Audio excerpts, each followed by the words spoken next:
لیکن میرے نبی نے فرمایا تھا کاش میری ماں زندہ ہوتی تو تم لوگ دیکھتے میں کیا کرتا۔ میں عشاء کی نماز کے مصلی پہ کھڑا ہوتا، سورۃ فاتحہ پڑھ رہا ہوتا اور ادھر سے میری ماں مجھے پکارتی محمد، تو میں ماں کے لیے نماز توڑ دیتا۔ ایک صحابی کا پیغام آیا ان کی بیگم کا کہ وہ مر رہے ہیں لیکن کلمہ نہیں پڑھا جا رہا، تو آپ تیزی سے اس کے گھر گئے، دیکھا تو وہ بول رہے ہیں۔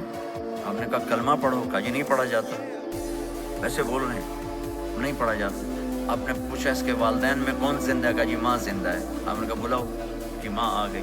آپ نے کہا تم اس سے ناراض ہو؟ کہا جی ناراض ہوں۔ کیا ناراضگی ہے؟ کہ یا رسول اللہ بدتمیزی سے بولتا تھا، بس اور کوئی ناراضگی نہیں، بہت نیک بچہ ہے، تہجد بھی پڑھتا ہے، روزے بھی رکھتا ہے، قرآن بھی پڑھتا ہے، مجھ سے بولتا ہے تو سخت ہو کے بولتا، ریش ہو کے بولتا۔ تو آپ نے کہا معاف کرتے ہو؟ کہا نہیں میں نہیں معاف کرتا۔ تو آپ نے فرمایا میں اسے آگ لگا دوں پھر سفارش کرو گے؟ کہا ہاں پھر تو کروں گی۔ کہا اگر تو نے معاف نہ کیا تو اللہ اسے جہنم میں ڈال دے گا۔ انہوں نے کہا نہیں میں معاف کرتی ہوں۔ جب ماں نے کہا میں معاف کرتی ہوں، آپ نے کہا کلمہ پڑھو، تو اس نے کہا لا الہ الا اللہ، اور اس کی جان نکل گئی۔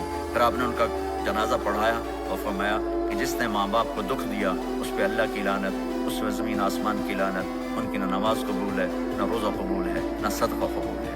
تو مجھے آپ اکثر نوجوان نظر آ رہے ہیں، آپ فیملیز والے ہیں، اپنے ماں باپ کو عزت دیں، اپنے ماں باپ کے پاؤں دھو کر بھی ان کی دعا لے لیں، وہ دعا آپ کو کہاں سے کہاں پہنچا دے گی۔ ماں باپ کی دعائیں وہ کام کرتی ہیں جو نہ امریکن ڈالر کرتا ہے، نہ کینیڈین ڈالر کرتا ہے، نہ برٹش پاؤنڈ کرتا ہے، نہ پاکستانی ہندوستانی روپیہ کرتا ہے۔